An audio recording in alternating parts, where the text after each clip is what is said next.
Hello, today we're going to look at a couple of technology tools to help in the idea of problem solving. The two we're looking at today is stmath and 3D printing. Before we look at the technology tools, we should go back and review what problem solving is. We need to make sure we identify and understand the issues, list and evaluate the possible solutions, select an option or options, and reevaluate and revise if needed. In this case, most people don't really think of technology and tools specifically to really work towards problem solving, but we're going to look at two that do.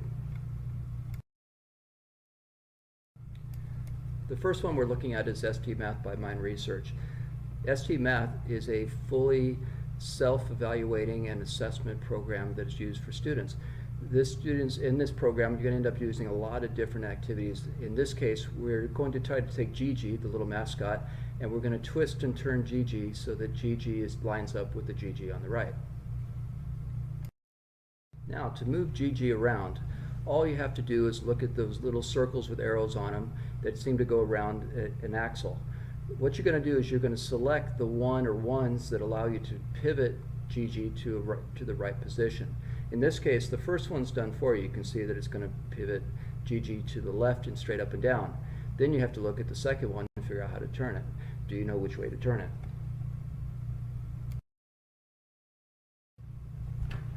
Okay, now if you figured out how to get through that first one, the second one doesn't give you a clue to how to get started. So you want to think about which way do I need to turn Gigi first, and after that I'm going to have to turn Gigi a second time to get it to line up. Don't worry if you make a mistake, it's going to reset you and let you try it again.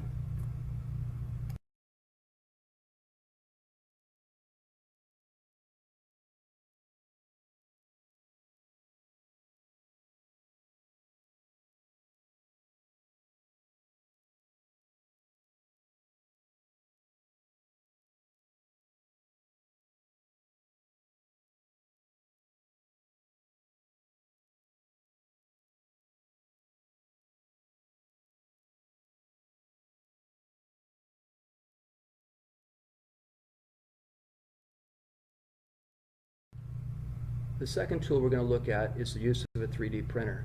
You probably don't think of 3D printers as really being a problem-solving tool and activity, but it really is. You have to come up with an idea, you have to build a design, you have to make several decisions along the way that you go, and then you've got to print, and that outcome might work and it might not work. There are several different issues that might cause a 3D printer not to work right. Well, the first one you got to look at is your design. It's most likely not the machine.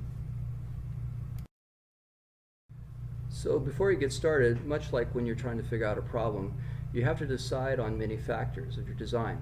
You need to decide on the dimensions of the cube. You need to know what color, and you got to know if it's going to be solid, texture, open. If you look at the three examples below, you're going to see that the first one is just a solid cube, the second was a cube with a design, and the third one's kind of an open frame system. From here, you've got to decide what's going to be your best fit for the activity you need. You have to evaluate a lot of possible outcomes. In this case with the 3D printers, the first one is your design strong enough to support the structure of the cube? You might really like that open style, but if your structure and your frame is not strong enough, it's going to be very flimsy and won't last very long. So, do you need a solid box? Should it be hollow? Should it be solid? You've got to really think about what are you trying to get out of this function, this cube. Right? Are there any other problems you think might arise? So, think about, are there other issues based on your design that might cause an issue when you print this out? Okay, so you decided on a design, you sent it off, you set the format, and you send it over to the 3D printer, it starts to print. So you're watching it, it takes quite a while to get through. You really can easily get impatient waiting for the final product. Then you want to figure out, is it the way it's supposed to look? What are the problems, were there errors? You need to look closely, because a lot of times on the surface it looks like it was a pretty good project, but when you look close you see there are all sorts of issues. Right? If you need to, you got to go back and make revisions. You might need to start your design all the way over. Okay, so you decided on a design, you sent it off, you set the format, and you send it over to the 3D printer, it starts to print. So you're watching it, it takes quite a while to get through. You really can easily get impatient waiting for the final product. Then you want to figure out, is it the way it's supposed to look? What are the problems, were there errors? You need to look closely, because a lot of times on the surface it looks like it was a pretty good project, but when you look close you see there are all sorts of issues. Right? If you need to, you got to go back and make revisions. You might need to start your design all the way over.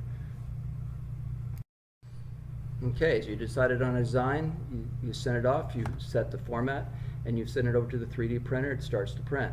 So you're watching it, and it takes quite a while to get through. You really can easily get impatient waiting for the final product. Then you want to figure out, is it the way it's supposed to look? What are the problems where there